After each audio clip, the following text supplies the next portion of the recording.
Hi, this is Lori D, and I wanted to do a I Am Your Friend blog about how reality is so much different than perception. And uh, I am who I am, and that's not going to change. And and I know it doesn't quite meet everybody's perceptions, but I've always been a poet and a writer, and that's just kind of who I am. So I am who I am. I was listening to Eminem's song I am who you say I am. Yeah.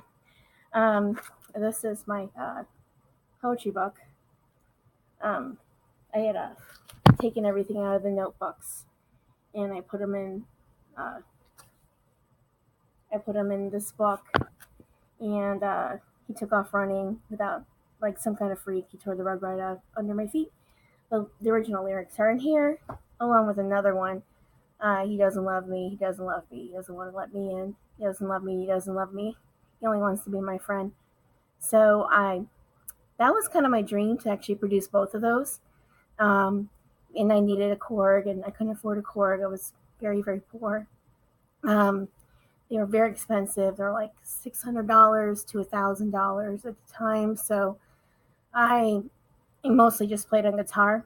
I learned how to play guitar, and I played a lot of open mics when I moved to Chicago in 2005. And the hoodie. And now I'm not wearing a hoodie because I'm trying to be somebody else.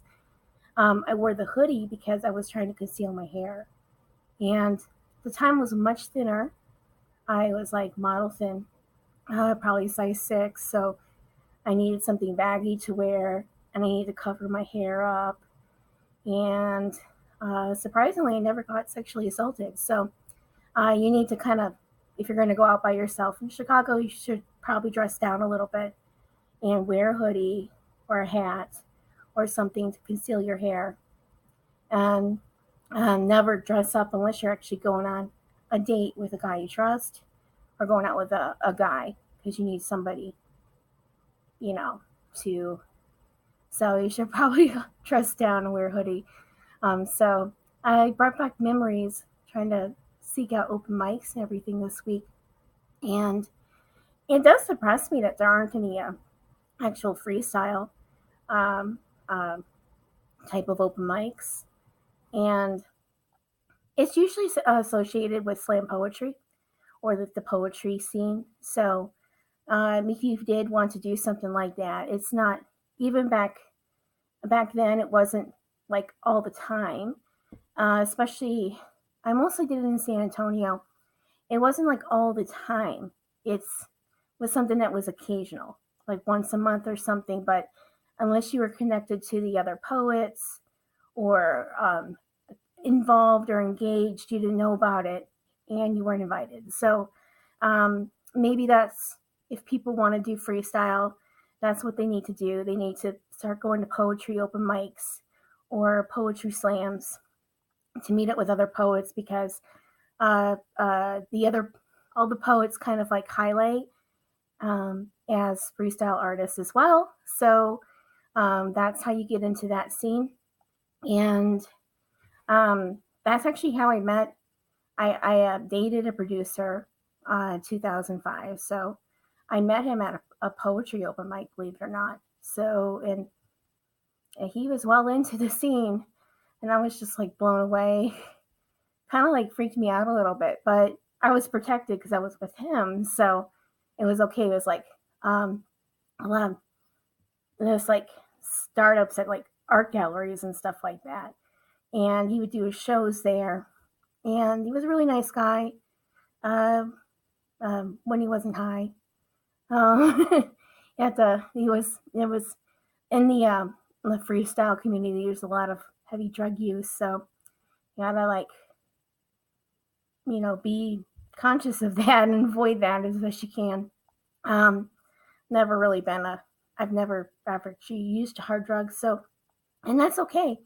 I mean, like if you're a woman, you're expected to act like a lady, and when you go out and you're a poet or a freestyle artist, and you don't understand the perception is much different than the reality of the situation, and The standards for women are much different than men. We're expected to act like ladies, you know. You don't want to act like a hood rat.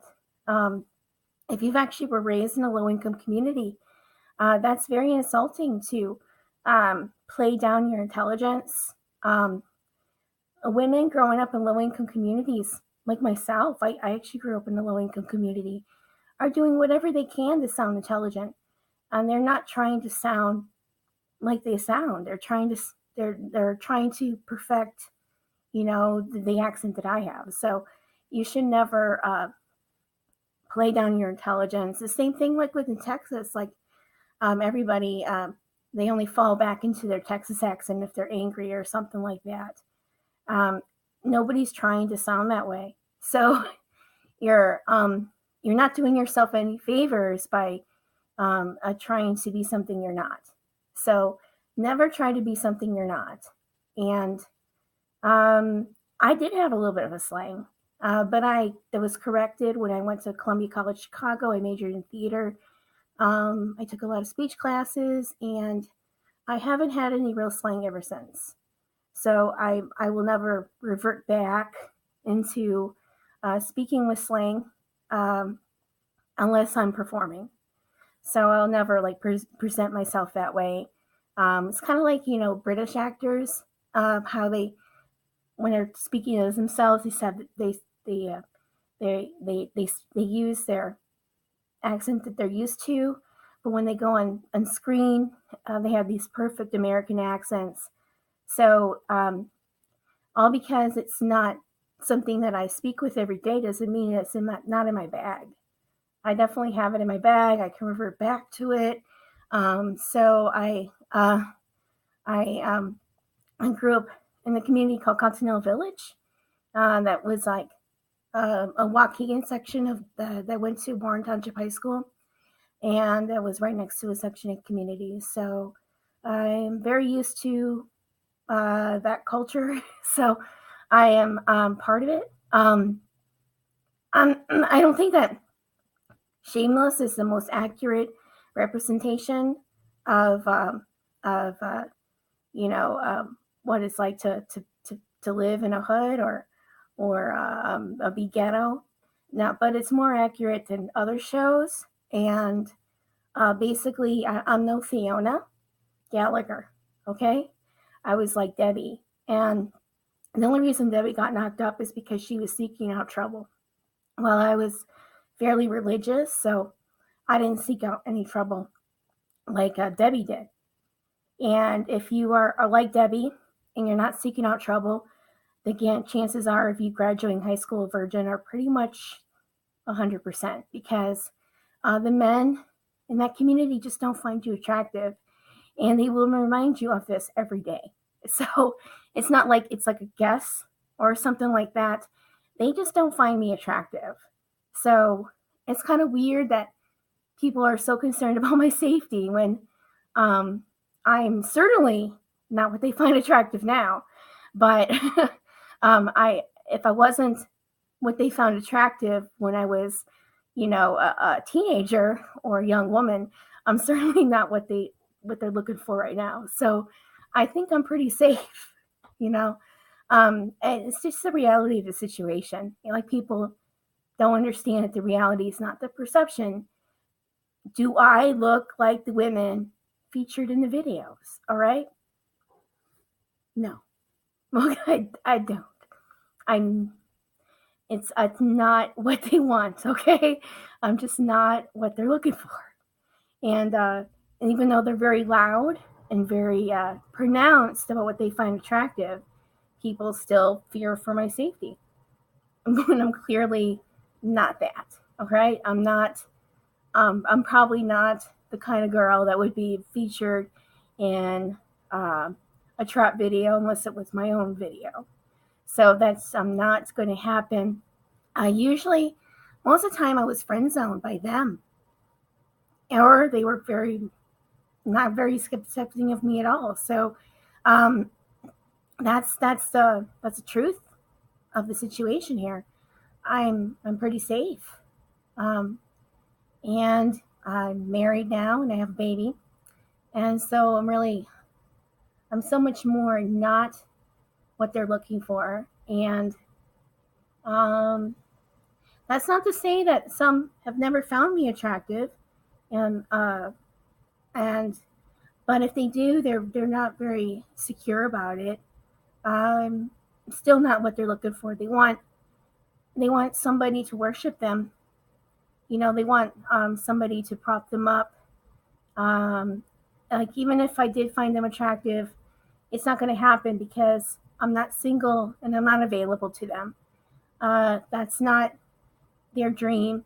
That's not their fantasy. That's not what gets them going.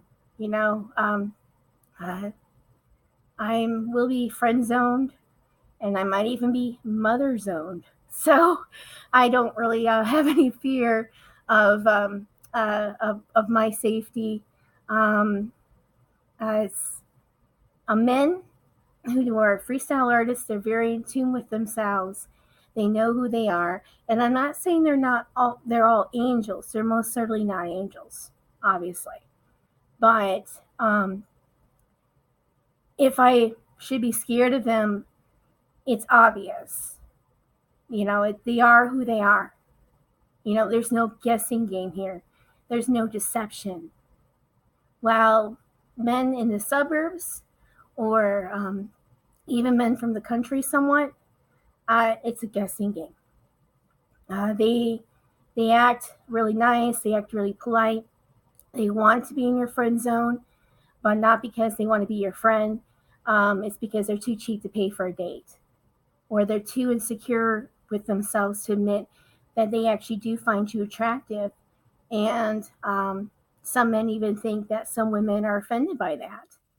So, in some cases, it's true. So you can't really blame them for thinking that a lot of men think that women are offended by any man finding them attractive. So they go around friend zoning every woman, but they don't want to be your friend. They're not interested in being your friend. They're just too cheap to pay for a date. Or they are really just interested in sex. They're not interested in a relationship. So they're just pretending to be your friend, and hoping that you'll, just have some a need for them someday. But you don't have to really worry about the women in the freestyle community because they're straight up and honest. Like, Anne Marie, FRANDNDS. She's very direct. She's very blunt. Like, I know what you're doing. Um, don't mess with me. Because freestyle women are also very secure, and they're very grounded, and they're not afraid of themselves either. So, and the last thing a guy wants is just a woman who directly and bluntly tells him the truth, like his mother. Men don't find that attractive very, very much. So, if you act like his sister and his mother, that's probably how he's going to treat you. And his sister and his mother tells him the direct, straight up truth, and she's not afraid to say it. She's not afraid to say it. She does not beat around the bush. Let's put it that way. Your sister and your mother does not beat around the bush. All right, they directly say it to you, so bluntly and so real that it just like sets you back. So that's how you get friend zoned by a guy. You totally tell him what's up, and you don't sugarcoat it at all. Well, sometimes I do. I'm like very direct when it comes to my brother, and guys like that. They know their sister's always got their back, and she's always willing to, just tell him what's up. And but his mother might sugarcoat it a little bit, I guess. And I guess your mother would actually sugarcoat it a little bit. Honey, I really love you, and I really care about you, but, and then she'll like kind of drop it there she'll kind of like let you know, but she won't go off on you unless you really, really seriously offend her. So, yeah, so that's it. I mean, you just be very direct. If you are a very if you are an actual for real poet slash freestyle artist, you will most likely be friend zoned by all the guys there. They'll see you as a sister, and they'll treat you like you are their sister. Now, depending on what kind of sister, depends on your age. If you're much younger than them, then you'll be their little sister. If you're much older than them, then you'll be their older sister. So, um, you don't really have to worry about any of that. Um, I I just know from experience, and reality is so much different than perception. And like I said, they're definitely not all angels, but it's really easy to point at to identify the men that you should stay away from. They look very shady. Um, they actually look like they don't belong there. If you're like in a club full of like freestyle artists and there's this redneck guy sitting there, you know, clearly does not belong. That guy's a drug dealer. You need to stay away from him. And drug dealers will probably, they've got plenty of drugs. They've probably drugged and raped women before. So you don't want to be near them. Um, and it's like I've been practicing a song. I think it's by the rapper. I don't know how to pronounce it. Is it 6ix9ine or 69? Um, and I have to change the lyrics a little bit because I don't have a past like my father. So I've changed the nigga to cracka. But it like it totally puts a different light on the song because it's like the redneck white men are the ones supplying all the drugs, So of the situation, and then the people can't eat. Like they have the money for the drugs, they're giving everybody drugs. It's for Gotti. Everybody's in this guy, really pompous guy. He's letting his balls hang, and he's supplying all these drugs, but people can't eat. So it's pretty a deep song. And as far as he goes, I think he is more for real as far as that scene goes. Those are the kinds of women he finds attractive. He would not find me attractive. um, that's just not what he's looking for. But like Little Pump, I'm like mother, like I have a motherly concern about him is because that's as he's like singing songs about like how he's being raped. So that's like concerning for me that he's being forced into this world that he doesn't want to be in, but he has to live up to this image.